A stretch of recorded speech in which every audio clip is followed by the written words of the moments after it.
그래서 지금 우리가 16장을 보고 있습니다.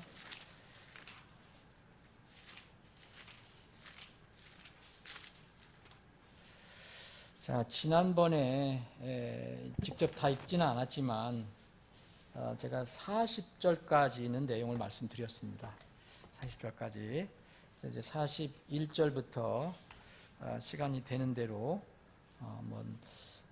다 하나하나 읽지는 않겠습니다. 상황대로 살펴보겠습니다. 41절 보면 내 집들을 불태우고 많은 여자들의 눈앞에서 내게 심판을 집행하라. 여기까지가 이제 공개적으로 하나님께서 이스라엘을 심판하시겠다는 내용입니다.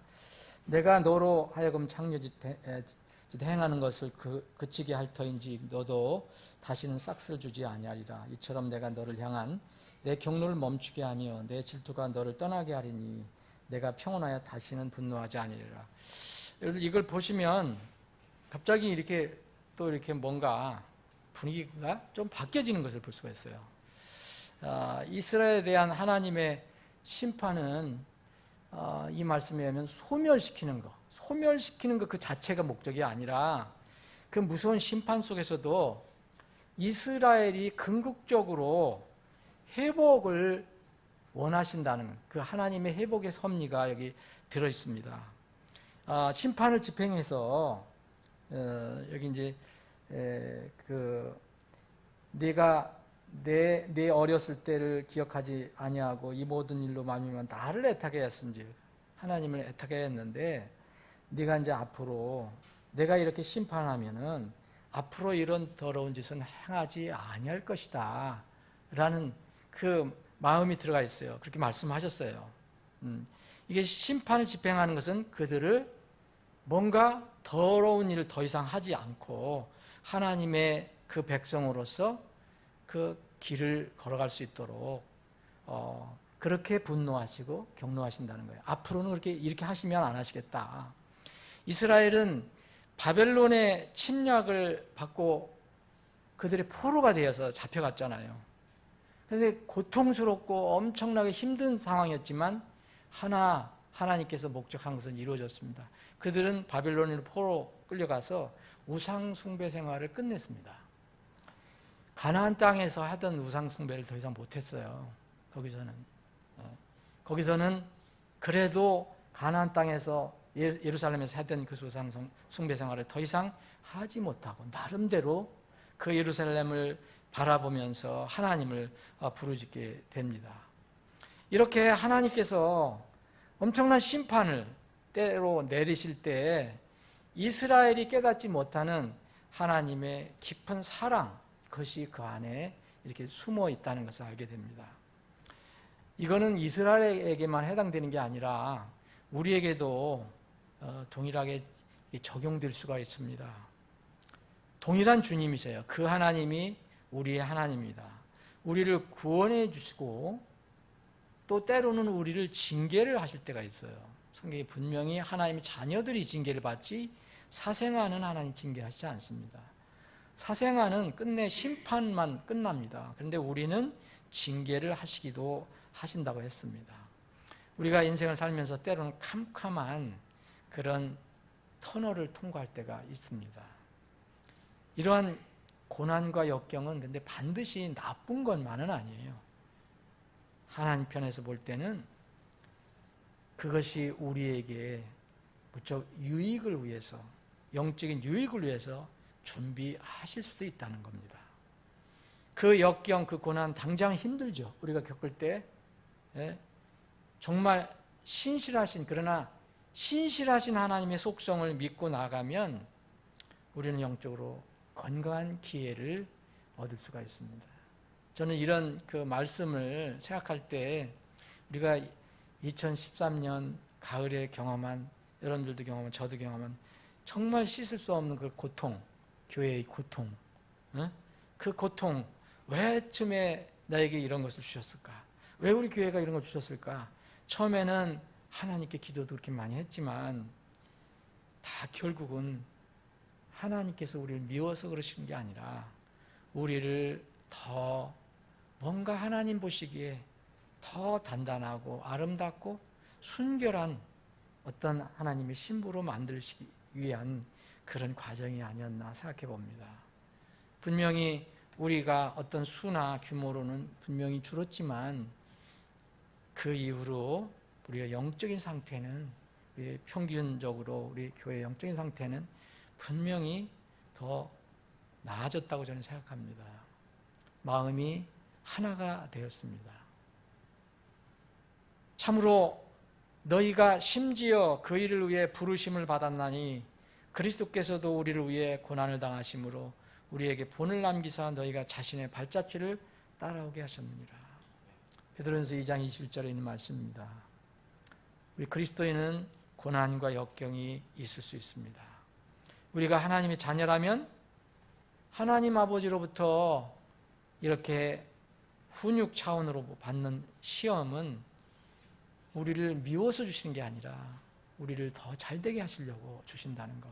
그래서 우리가 시험을 받다가 그냥 완전히 무너져서 다시는 못 일어날 정도로 주시는 게 아니고, 그런 시험도 우리는 때로는 너무 힘들고 어렵지만 우리가 능히 이길 수 있는 범위 내에서 또 주신다고 고린도전서 10장 13절에 말씀하고 있습니다. 분명히 허락을 하시되 피할 길도 주신다고 말씀하셨습니다.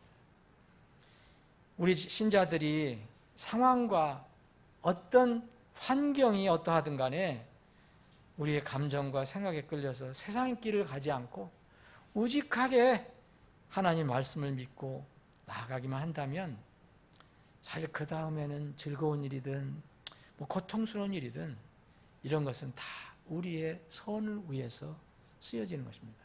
모든 것이 합력하여 선을 이룬다고 그랬습니다. 우리가 알거니와 하나님을 사랑하는 자 곧 그분의 목적에 따라 부르심을 받은 자들에게는 모든 것이 합력하여 선을 이루느니라. 44절 보라 속담을 사용하는 자마다, 이게 이 44절부터 52절까지 살펴보겠습니다. 여기 이제 45절, 46절 보면 재미있는 내용이 나옵니다. 44절부터 46절. 보라 속담을 사용하는 자마다 너에 대해 이 속담을 사용하여 이르기를 어머니가 그러하면 그녀의 딸도 그러하다 하리라. 너는 자기 남편과 자녀들을 심히 싫어하는 어머니의 딸이요 너는 네 자매들 곧 자기 남편과 자녀들을 심히 싫어한 자들의 자매니라. 너희 어머니는 헷 족속이요 너희 아버지는 아모리 족속이었으며, 여기 너희는 예루살렘을 얘기하는 겁니다.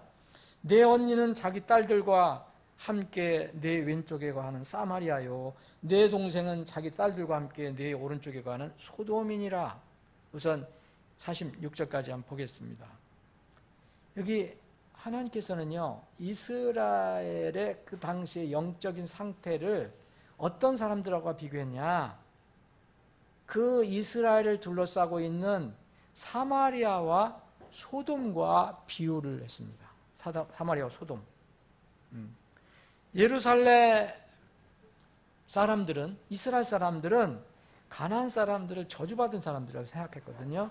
당초에 있었던 사람들, 저주받은 가나안 사람들처럼. 그런데 하나님께서는 그들만큼 너희들, 아니 그들보다 너희들은 더 악하다라고 지금 말씀하고 있습니다. 그래서 속담을 사용하셨습니다. 속담. 어머니가 그러하면 그녀의 딸도 그러하다. 그래서 많이 여러분 익숙하지 않아요, 여러분? 우리 말에 있잖아요. 부전자전. 여기를 가면은 모전여전이죠. 네? 모전여전, 부전자전. 이 우리 말이 있는 것처럼 하나님도 이스라엘 백성에게 너희들이 쓰는 그 속담 있지 않냐. 어머니가 그러하면 그녀의 딸도 그러하다. 이런 말을 이렇게 사용하시면서 이스라엘에게 말씀하고 계십니다. 정말 우리말 이런 게 꽤 많아요. 그 아버지의 그 아들, 그런 말이 있죠. 그 어머니의 그 딸, 그 남편의 그 아내. 뭐 더 세속적인 얘기도 많아요. 더 심하게 얘기하면 제가 말씀 안 드리겠습니다. 이런 의미로 지금 하나님 쓰시는 거예요. 이게 긍정적인 게 아니라 부정적인 겁니다. 경건한 아버지를 닮은 경건한 아들이어야 되는데, 훌륭한 어머니를 본받은 훌륭한 딸이 되어야 하는데, 이 부도덕하고 악한 면에서 아버지나 아들과 어머니나 딸 별 차이가 없다는 얘기입니다. 여기서 주님께서는 너희 어머니는 해 족속이에요 그랬어요. 지난주에 살펴봤지만 너희 아버지는 아모리 족속이다. 이게 실제로 어떤 그 민족적으로 그렇다는 게 아니잖아요. 장소 개념, 장소 개념으로 그렇게 말씀하셨는데, 하나님께서 이스라엘이 가나안 사람들 헷 족속 미워하고 아모리 족속 미워하고 사마리아도 미워하고 소돔도 미워했는데 너희들 별 차이가 없다. 그들과 뭐 동일하다. 근데 조금 더 나가면요, 더 나쁘다라고 얘기합니다. 하나님께서. 우리말에 여러분 아까 우리 밥 먹을 때도 그런 얘기해서 그 나물에 그 밥, 뭐 차이가 없어요. 그리스도인들이 주님으로부터 만약 이런 평가를 받는다면 정말 슬프고 부끄러운 일입니다. 우리 그리스도인이 세상 사람들과 뭐 차이가 없다. 하나님 보실 때 부모는 자녀에게 믿음의 본을 보여야 하고 자녀들은 부모의 경건한 삶을 따라가라는 것이 하나님의 뜻입니다. 하나님의 가르치심이에요. 부모와 자녀 중에서 어느 편이 여러분 더 책임이 크다고 생각합니까? 늘 제가 강조해서 말씀드리지만 성경은요, 자녀보다는 부모, 어린아이들보다는 어른들이 더 큰 책임이 있다고 말합니다. 기도하고 가르치고 훈련시키고 본을 보이는 것은 어린이가 할 게 아니에요. 자녀가 할 게 아닙니다. 그건 부모가 할 일입니다. 어른들이 해야 할 일이기 때문입니다. 부모나 자녀나 뭐 어른이나 아이나 각자 모두 다 자기 개인 혼에 대하여 주님 앞에 다 서야 합니다. 그런데 이 땅에서는 자녀들과 아이들 관계, 부모와 그 자녀들의 관계, 자녀들과 부모, 어린이들과 어른의 관계에 분명히 하나님께서 영적인 원리를 말씀해 주셨어요. 자녀들과 아이들은 부모나 어른의 믿음과 경건한 삶에 영향을 받는다. 그래서 그 부모나 어른들이 아이들한테, 자녀들한테 복을 넘겨줄 수도 있고 또 다른 것을 넘겨줄 수도 있다라고 얘기합니다. 잠언 20장 7절에 보면 의로운 자는 자기 순전함 가운데 건나니 그의 자녀들이 그를 따라 복을 받느니라 그랬습니다. 의로운 자, 부모가 의로운 자가 돼서 순전함 가운데 걷는 어른은 아이들에게 뭔가 영적인 복을 이게 물려주는 것입니다. 성경이 부모에게 자녀 양육과 징계에 대해서 그렇게 많은 이유를 주신 이유가 여기에 있는 겁니다. 한두 군데가 아닙니다, 여러분. 지난번에 제가 5월 초에 어린이날, 뭐 어버이날, 뭐 스승의 날, 뭐 겹쳐서 제가 어린이에 대해서는 이렇게 자세히 말씀 못 드렸지만 대신 그래서 제가 그 어린이들에게 하나님께 주신 성경 말씀, 그 어버이들에게 주신 성경 말씀을 제가 뽑아서 저기다 인쇄해 드린 거 여러분들 아실 겁니다. 거기에 그거 제가 일부러 얼마 정도만 뽑은 거예요. 그게 얼마나 명령이 많습니까, 여러분? 부모나 아이들에게. 하나님은 무척 관심을 가지고 계신다는 것이 분명합니다. 부모나 어른들이 하나님 말씀에 순종함으로 자녀에게 복을 받게 하든지, 하나님의 말씀 무시함으로 자녀들이 받을 수 있는 복을 없애버리든지 못 받게 하든지, 둘 중에 하나예요. 중간지대는 없어요. 자녀가 복을 받지 못하게 하는 것은 그 자녀를 미워하는 거라는데, 미워하는 것은 뭡니까? 성경에서 봅니까? 잠언 13장 24절에 보면 회초리를 아낀 자는 자기 아들을 미워하거니와 그랬어요. 하나님께서 말씀하신 훈육, 양육, 바르게 가르치는 것, 이것을 하지 않는 부모는, 어른은 그 어린이나 아들을 미워하는 거라 그랬어요. 그래서 아이들을 사랑하는 자는 어릴 때 혹은 제때에 그를 징계한다고 그랬습니다. 그러면 제때, 어릴 때 우리 그 금종이는 어릴 때로 되어 있는데 이걸 제때라고도 번역할 수 있어요. 때에 알맞을 때, 이 제때에 가르치고 훈련시키는 것도 성경에서 매우 크게 강조하고 있습니다. 아이가 마땅히 갈 길로 아이를 훈련시키라. 아이를 훈련시키는 겁니다. 어른도 훈련받을 수가 있겠지만 아이를 훈련시키는 이유가 뭡니까? 그리하면 그가 늙어서도 그 길을 떠나지 아니하리라 했습니다. 이러한 하나님 말씀을 무시하고 자녀를 말씀으로 키우지 않으면 사춘기나 또 성년이 되면 부모의 권유는 무력해집니다. 아마 여러분들도 체험하시는 분들도 있을 거예요. 가르치기에 너무 늦었어요. 부모가 자녀를 말씀으로 가르치고 본을 보여도 세상이 그렇게 악한데, 너무 악하기 때문에 이 세상의 악한 영향으로 자녀가 어려움을 겪을 수도 있는데 말씀에 순종하지 않고 가르치지 않으면 그 결과는 어떠할지 여러분 그건 자명한 것입니다. 여러분 요행수 바라지 마십시오. 요행은 없습니다. 복음을 가르쳐서 구원을 받게 하는 것도 똑같아요. 어릴 때부터 어떻게든지 계속 복음을 전해줘야 돼요. 때가 되면 그것을 받아들이게 됩니다. 아이를 바로잡는 것을 금하지 말라. 내가 그를 해초리로 때릴지라도 그가 죽지 아니하리라. 이것을 받아들이는, 이 하나님의 어미한 말씀을 받아들이는 부모들이 과연 얼마나 있을까요? 너는 그를 해초리로 때려서 그를 지옥에서 건져낼지니라. 어린이 때는 계속 복음을 주고 뭐 가르쳐주면 때가 되면 복음을 받을 수가 있지만 이미 사춘기 넘고 성년이 되면 여러분들 거의 어렵다는 것을 알 수 있을 것입니다. 여기 또 하나님께서는 예루살렘에게 너희 언니라고 그랬어요. 내 언니, 예루살렘에 내 언니가 있고 또 동생도 있어요. 내 동생. 그러니까 내 언니는 내 왼쪽에 거하는 사마리아라고 했고 동생은 내 오른쪽에 거하는 소돔이라고 했습니다. 여러분 이건 지리적인 것을 얘기하는 거죠. 이 성경에서 대부분 오른쪽 왼쪽을 이렇게 방향을 잡을 때는요, 이 무엇을 방향을 잡느냐 하면 여러분 어떤 방향에서든지 오른쪽 왼쪽이 될 수 있잖아요. 예? 어떤 방향에서 될 수 있잖아요. 오른쪽 왼쪽이.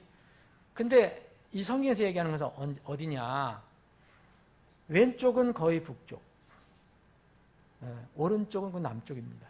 왜냐하면 동쪽을 항상 바라보기 때문에 사람이 동쪽을 바라보고 왼쪽, 그리고 동쪽을 바라보고 오른쪽 그럽니다. 여러분들 그 성전을 지을 때 그 출입문, 태양이 떠오르는 것을 향해서 출입문을 만들어요. 문을 만들어요. 그러면 이 동쪽을 바라보게 되거든요. 그럼 왼쪽이, 여기서 왼쪽은 어디냐? 이스라엘, 예루살렘에서 어디입니까? 북쪽이 되는 거예요. 그리고 오른쪽은 남쪽이 됩니다. 여러분 지금 예루살렘의 지리를 여러분 아시죠? 왼쪽은 어디입니까? 사마리아예요. 소돔은 어디예요? 사해 지방에 있어요. 사해. 그 뭐예요? 남쪽이에요. 그래서 그렇게 왼쪽 오른쪽을 표현한 겁니다. 지리적으로 그냥 여기서 우리가 생각할 때는 북쪽 머리 위에 있는 게 사마리아고 밑에는 소돔이라고 생각하지만 동쪽을 바라보고 얘기했기 때문에 사마리아는 언니인데 왼쪽에 거한다 그랬고, 또 이 소돔은 동생인데 이 오른쪽에 거한다 그랬어요. 왜 형 동생 됐느냐, 언니 동생 됐느냐, 무슨 뭐 계약 맺은 것도 아니고 비유잖아 이거 주님께서. 사마리아는 그때 당시 더 덩치도 컸어요. 지역도 크고. 그래서 예루살렘의 언니라고 불렀고, 소돔은 그 사해 구석에 있는 조그만 도시예요.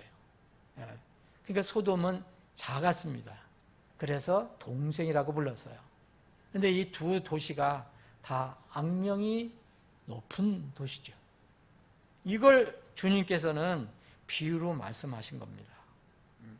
이 악명 높은 사마리아와 소돔과 비교해도 이스라엘 그들보다 더 부패한 민족이라고 말씀하고 계십니다. 여기 47절에 이런 말씀이 있습니다. 그러나 내가 그들의 길들을 따라 걷지 아니하고 그들의 가증한 일들을 따라 행하지 아니하며, 여기까지는 참 좋은 거 아니에요? 그들 악명 높은 그 사마리아와 소돔을 따라가지 않는다니까 얼마나 좋은 겁니까? 그런데 이유가 있어요. 그렇게 그들을 따라가지 않는 이유, 더 큰 죄를 지려고 따라가지 않는 거예요. 그들이 죄 짓는 것보다는 내가 더 큰 죄를 지겠다, 그런 차원으로 안 따라갔다고 주님께서 말씀하신 겁니다. 굉장히 풍자적으로 말씀하신 거예요. 오히려 그것을 매우 작은 일로 여기고 내 모든 길에서 그들보다 더 부패하였다. 여러분, 하나님께서 지금 이스라엘을 어떻게 이제 묘사하고 있는지 아실 겁니다. 정말 좋은 일 같았는데 급반전이, 나쁜 의미로 반전이 일어납니다. 너희들이 그들을 따라가지 않는 것은 그들보다 더 나쁜 짓을 행하기 위해서 안 따라갔다. 그러시면서 하나님께서 이렇게 말씀하십니다. 주 하나님 말하노라. 내가 살아있음을 두고 맹세하노니 네 자매 소돔 곧 그녀와 그녀의 딸들은 곧 너와 네 딸들이 행한 것 같이 행하지 아니하였느니라. 비교를 하시는 거예요. 그렇게 나쁜 소돔도 너만큼은 안 했다. 자, 보라, 내 자매 소돔의 불법은 이것이니. 자, 여러분들, 소돔이 얼마나 악한 것으로 유명합니까? 그런데 하나님께서 이 이스라엘과 비교해서 지금 말씀합니다. 그녀와 그녀의 딸들 안에 있는 교만, 빵의 풍족함, 게으름이 많은 것, 이것이 그들의 불법이라는 거예요. 그녀가 가난한 자와 궁핍한 자의 손을 강하게 하지 아니하고 또 그들이 거만하여 내 앞에서 가증한 짓을 행하였느니라. 그러므로 내가 선하게 여기는 대로 그들을 제거하였느니라. 나 하나님이, 공의 하나님이 그들이 이러한 불법 때문에 내가 그들을 제거하지 않았느냐, 이렇게 말씀하시면서 이스라엘에게, 예루살렘에게 그들이 불법이 뭐냐? 교만했던 거, 빵이 많아서 배부르고 등따해서 게으름이 많았다는 거, 이거하고 가증한 짓을 했다는 거, 이렇게 하나님께서 그 어떤 불법의 목록, 어떤 그 종류를 얘기해 주십니다. 여러분, 잘 생각해 보십시오. 지금 하나님께서는 예루살렘을, 이스라엘을 두고 소돔의 불법이 이렇다라고 얘기하시면서 너희들은 이들보다 더 심하다. 소돔의 불법, 여러분 지금 어떻습니까? 이 시대에 비교해 보면 이게 큰 죄라고 봅니까? 여러분, 사람들 요새 다 교만하지요. 자기 이름 내는 게 최고예요. 정치 시즌 들어왔는데 다 자기가 최고잖아요. 남은 잘못됐고 내가 꼭 해야지 되고, 내가 시장 되고, 내가 도지사 되고, 내가 국회의원이 돼야 되고, 다른 사람이 되면 안 되잖아요. 교만이죠. 그리고 지금 다 빵 풍족하잖아요. 북한은 지금 어렵지만 여러분들 저녁 때거리가 없어서 못 먹고 오신 분 없죠? 그러니까 게으름이 많다. 이걸 하나님께서 불법으로 이렇게 지적을 하셨어요. 그러다 보니까, 쾌락을 추구하다 보니까 엉뚱한 더러운 짓을 했어요, 소돔은. 그래서 거기에 가증한 짓을 했다. 가증한 짓이 뭘까? 저는 소돔에 그때 당시에 배부르고 등 따뜻하고, 소돔 얼마나 좋았습니까, 여러분? 예? 그래서 롯의 아내가 미련을 가지고 그거를 버릴 수가 없어서 뒤돌아봤잖아요. 이 소돔에 등 따뜻하고 배부르고 교만하고 게으르고 그러니까 할 짓이 뭐겠어요? 타락밖에 없잖아요. 그래서 동성애가 창궐했지 않았나 생각합니다. 이 가증한 것은 아마 동성애인지도 모르겠습니다. 그런데 하나님께서는 이 거룩한 하나님의 이름을 달고 있던 이스라엘이 소돔보다 더 부패했다라고 지금 말씀하고 계신 겁니다. 왜냐하면 이들은 당초 하나님을 모르는 사람들이에요. 이스라엘은 하나님을 알고 하나님의 이름표를 달고 다니는 사람들. 이스라엘의 언니 사마리아는 이스라엘의 죄의 절반도 짓지 않았다고. 이스라엘은 그들보다 훨씬 더 가증한 일을 많이 해서 이스라엘에 비교하면요, 소돔과 사마리아는 의롭게 보일 정도였어요. 여기 51절 보면 50절도 그들이 거만하여 내 앞에서 가증한 짓을 행하였느니라. 그러므로 내가 선하게 여기는 대로 그들에게 제거하였느니라. 그들을 제거하였느니라. 사마리아는 네 죄들의 절반도 짓지 아니하였으되 너는 그들보다 네 가증한 일들 더 많이 늘렸으며 내가 행한 모든 가증한 일들로 네 자매들을 의롭게 만들었느니라. 하나님 보실 때 어디가 더 의로우냐? 이스라엘이 정말 무시했던 그 소돔과 사마리아가 더 의로웠다라고 말씀하고 계십니다. 또 내가 내 자매를 판단했은즉 내가 그들보다 더 가증하게 지은 죄들로 인하여 너도 내 자신의 수치를 담당할지니라. 그들은 너보다 더 의로우니라. 참으로 내가 내 자매들을 의롭게 만들었은즉 너도 당황하며 내 수치를 담당할지니라. 여러분, 여기에서 주님께서 말씀하시는 거에서 여러분 뭐를 여러분들 교훈을 또 얻을 수 있습니까? 하나님께서는 무슨 죄는 다 똑같아요. 죄의 싹은 사망이다. 여러분, 큰 죄, 사망, 심판받는 죄는 큰 죄, 작은 죄 없습니다. 그냥 적은 죄든 큰 죄든 하여튼 죄입니다. 하나님이 기준에 죄는 죽음을 불러옵니다. 죄는 분명히 사망입니다. 그런데 하나님은 여전히 사망 후에를 말씀하십니다. 여러분들이나 저는 하나님의 선물로 정말 하나님의 은혜로 구원을 받았습니다. 예수님께서 우리를 위해서 대신 피 흘려 죽으시고 우리 모든 죄를 다 용서해 주셨기 때문에 우리는 그것을 믿고 그분을 받아들여서 구원을 받았습니다. 우리의 공로가 아니거든요. 그래서 영혼의 구원은 하나님의 절대적인 은혜의 선물입니다. 그런데 성경은 이렇게 얘기합니다. 사망 후에는 은혜가 아니라고 얘기합니다. 모든 사람이 죽게 돼 있어요. 그러나 그 뒤에는 심판이 있다 그랬습니다. 심판을 누구든지 받는데 이 심판은 은혜로 해결이 되지가 않습니다. 우리는 사망 후에 죽은 뒤에 또 이 육체가 이제 완전히 이제 영화로운 몸으로 바뀌어서 주님 앞에 간다면 심판을 받을 때 그 다음 그 심판은 은혜로 받는 것이 아닙니다. 그것은 여러분들이나 제가 주님을 위해서 하거나 옳은 일을 한 것, 이런 것들로 주님께서 우리를 심판하실 것입니다. 그것이 바로 보상이라는 것입니다. 지옥하고는 상관이 없습니다. 그런데 영원히 썩지 않을 분명히 보상이 있다고 그랬습니다. 불신자들도 여러분 마찬가지입니다. 불신자들도 죄, 어떤 죄를 졌든지 다 죽습니다. 죄값 해결하지 못했으면. 최소한 구원의 은혜를 거절했기 때문에, 이건 큰 죄이기 때문에 다 지옥 심판을 받습니다. 그런데 지옥 심판 받는다고 다 똑같이 받는 것이 아닙니다. 성경은 분명히 차이가 있다고 얘기합니다. 물론 그것을 어떻게 구체적으로 할지 그거는 모릅니다. 그런데 분명히 주님의 말씀을 우리가 생각해 보면 불신자들도 다 똑같은 위치로 다 심판받는 것은 아닙니다.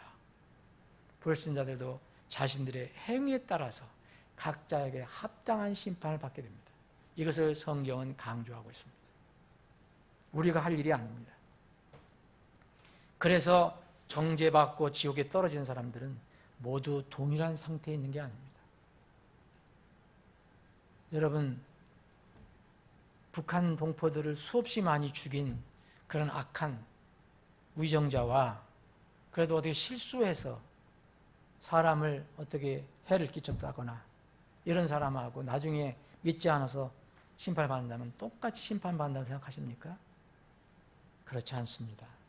지옥은 다 가지만 하나님의 심판은 분명히 뭐가 차이가 있을 것입니다. 지옥에 등급이 있다는 것은 사실입니다. 성경에 지옥에 등급이 있습니다 이런 말은 없지만 분명히 하나님 말씀에 근거를 해보면 분명히 차이가 있습니다. 마태복음 11장에 보면 예수님께서 기회를 많이 준 그런 사람들, 장소를 얘기했습니다. 고라신, 벳세다와 두로와 시돈을 비교합니다.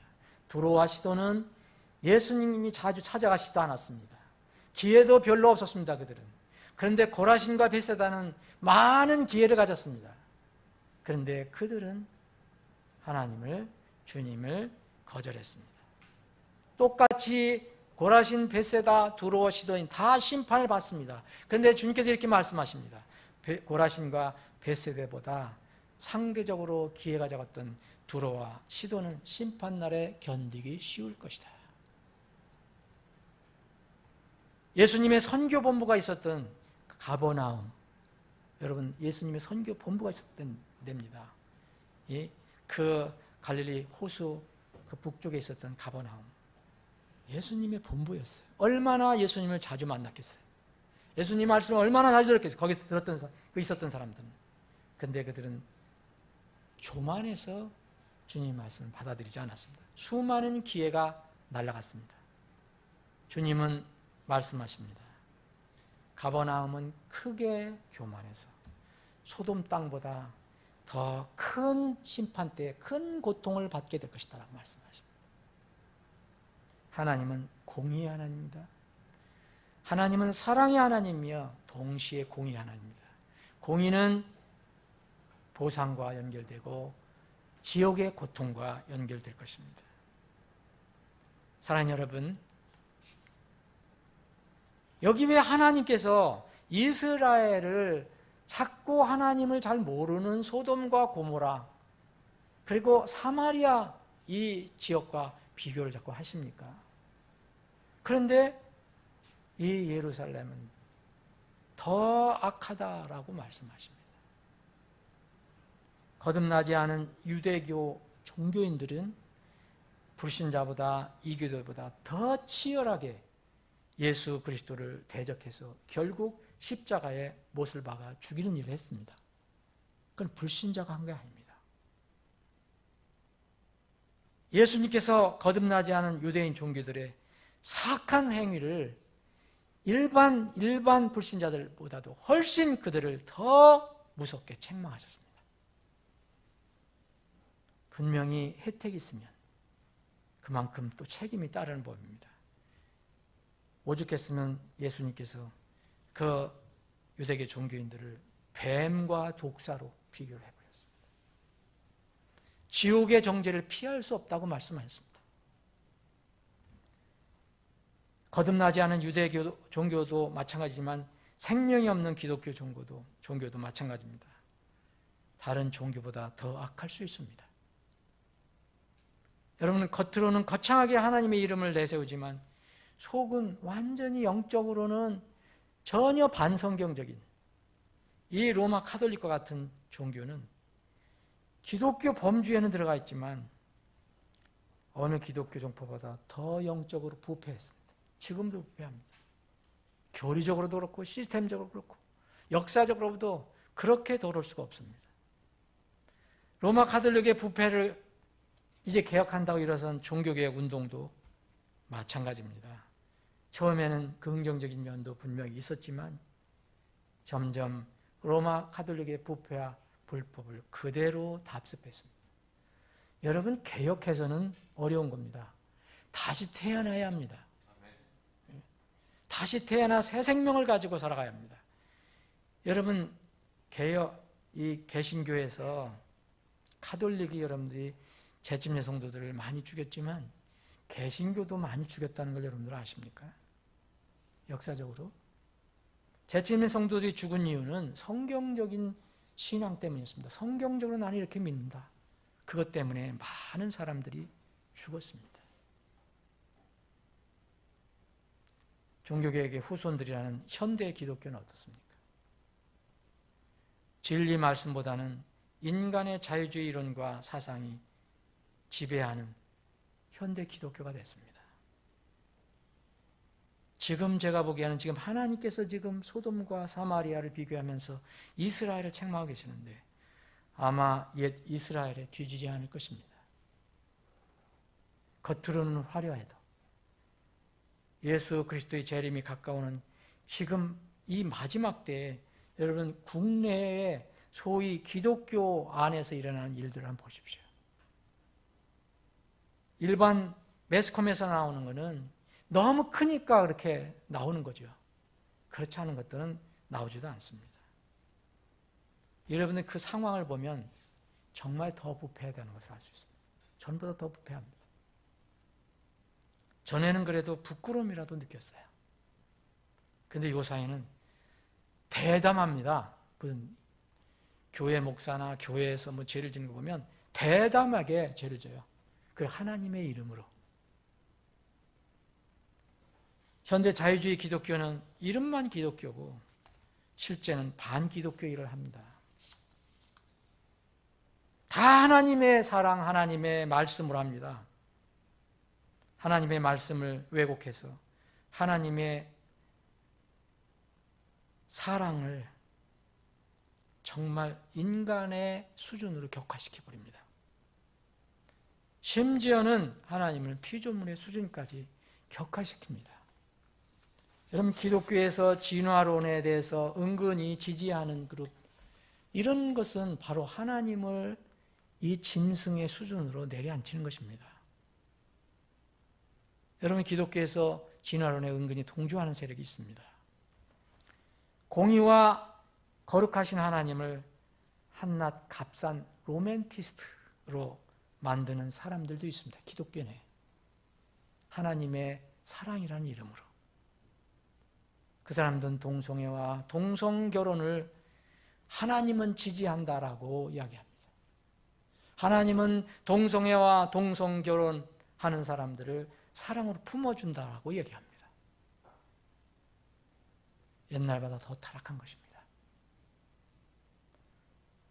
옛날에는 소돔에는 있었지만 기독교라는 이름 안에서는 감히 그런 생각을 못했을 것입니다. 은밀하게 행했는지는 모르지만 요새는 공개적으로 합니다.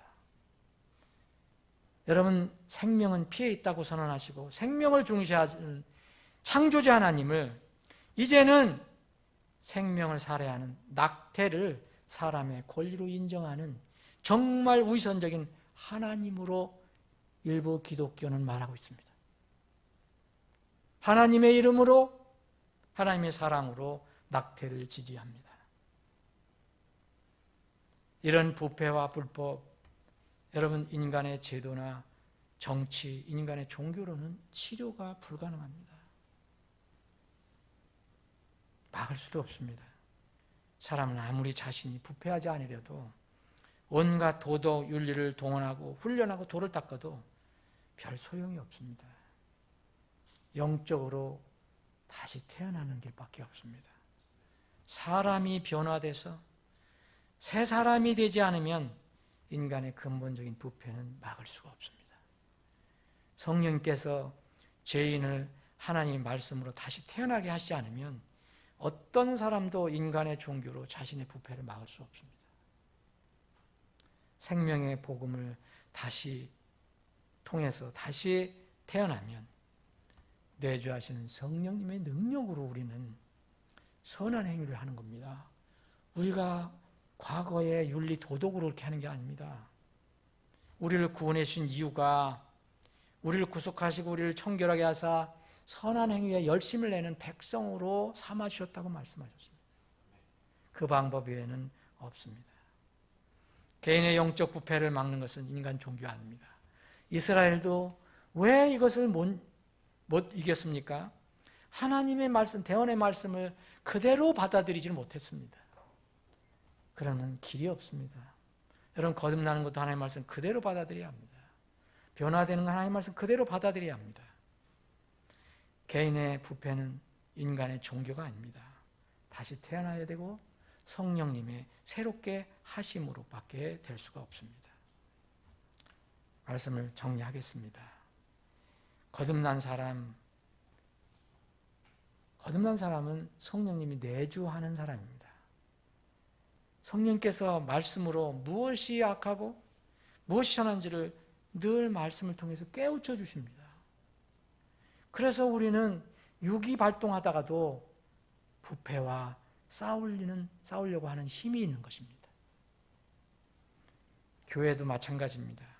성령님의 인도함을 받는 사람들이 충만해야 합니다. 인간의 감정으로 살아가는 사람보다 성령님의 그 민감한 깨우치심에 자기도 민감해야 하는 사람들, 그런 사람들로 교회가 채워져야 정말 교회는 순결성을 유지해 나갈 수가 있습니다. 사랑하는 여러분, 이 하나님께서 택한 이스라엘 백성을 이렇게 책망하시고 안타까워하시고 애가 탄다고 말씀하셨고, 지금 이 시대의 교회를 보면 어떻게 주님께서 생각하시겠습니까? 이 시대에 각 사람 구원받은 사람들을 보시면 어떻게 생각하시겠습니까? 여러분과 나는 주님의 순결한 신부인가? 우리가 이 구성하고 있는 우리 교회는 정말 주님을 따르는 주님의 순결한 교회인가? 한번 생각해 보는 시간이 되길 바랍니다. 아버지 하나님, 오늘도 저희들에게 믿음을 주셔서 3일 저녁에 나와 주님을 예배하고 기도하며 말씀을 나눌 수 있는 기회를 갖게 해주신 것을 감사합니다. 아버지 하나님, 이스라엘을 주님께서 책망하시면서 주위에 있는 이교도 민족 사마리아와 소돔을 비유로 말씀하셨습니다. 주님, 이것은 이스라엘에게만 해당되는 말씀이 아니라고 생각합니다. 지금 우리 주위에는 사마리아와 같은 사람들, 소돔에 속한 사람들이 있습니다. 우리는 그들과 비교해서 어떤 사람들입니까? 우리 교회는 어떠합니까? 주님의 마음을 저희들이 늘 기쁘게 해드리는 그런 교회입니까? 아니면은 주님의 마음을 안타깝게 하고 애타게 하는 그런 교회입니까? 주님, 저희들을 정결한 주님의 신부가 되기를 원합니다. 우리 사랑하는 지체들 각자를 주님께서 정결한 신부로 세워주시고 우리 교회를 하나님께서 쓰시는, 정말 기뻐 사용하시는 정결한 신부 교회가 되게 해주시기를 원합니다. 우리 사랑하는 지체들이 각자 기도 제목을 가지고 나왔습니다. 그 기도 제목을 들어 응답해 주시옵소서. 우리에게 큰 기도 제목이 떨어졌습니다.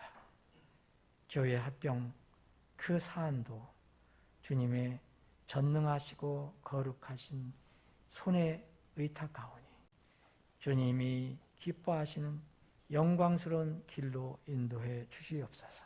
거룩하신 예수님의 이름으로 기도하옵나이다.